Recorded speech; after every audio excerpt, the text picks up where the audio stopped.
વાર્તા કહેવાનો છું જન્માષ્ટમીની વિશે. એક દિવસ એક રાક્ષસ હતો જેનું નામ હતું કલવના. એ કૃષ્ણ ભગવાનની પાછળ પડતો હતો.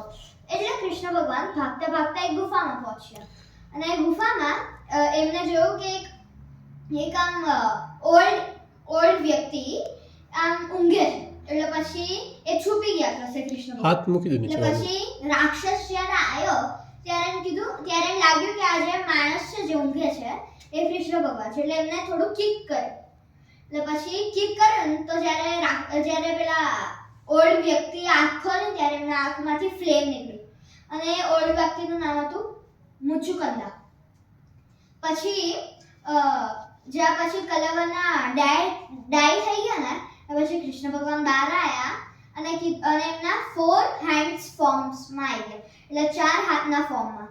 અને પછી કીધું કે મુચુકંદા તું અહીં આરામ કેમ કરે છે? એટલે પછી મુચુકંદાએ કીધું કે એક વોર હતી. વોર એટલે લડાઈ કાર્તિકેય ભગવાન અને એક રાક્ષસને. તો પછી હું એમનો સાથ આપતો હતો. એટલે પછી મેં કાર્તિકેય ભગવાનને કીધું કે મને થોડો ક્રેશ જોઈએ, શું નજીકના ગુફામાં સૂઈ જાઉં થોડીક વાર. તો એમને કીધું ઓકે અને એમને બ્લેસ કર્યું. કાર્તિકેય ભગવાને એમને બ્લેસ કર્યું કે કોઈ બી તને નીંદમાંથી જગાડશે તારા આંખમાંથી ફ્લેમ નીકળશે અને ફ્લેમ નીકળશે તો એ મરી જશે. અને એમને બ્લેસ કર્યું તો જ્યારે પેલા કલવનાએ ઉઠાડ્યું તો એમના આંખમાંથી ફ્લેમ નીકળી ગઈ. એવું કહીને પછી મુચુકંદર ડિલિવર થઈ ગયો.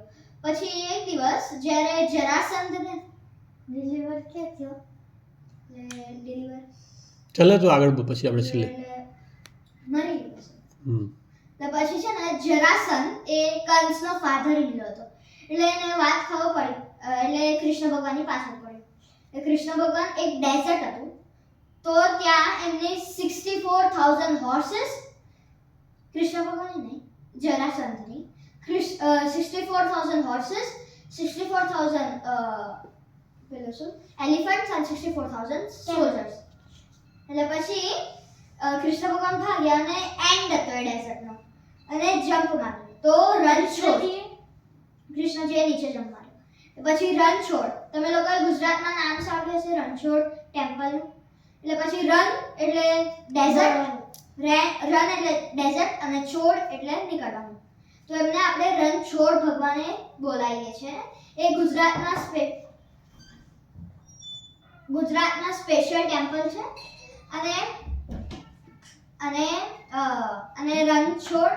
અને પછી જ્યારે કૃષ્ણ ભગવાન અને બળરામ નીચે જ્યારે જમ્પ માર્યો અને ત્યારે જરાસંધના આર્મીમાંથી ફ્લેમ નીકળી એટલે આગ.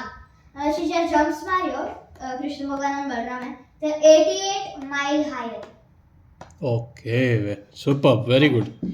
પતી ગયું? Very nice. તો આજે સ્ટોરી હતી એ કોની? રણછોડ રાયની હતી. Very nice.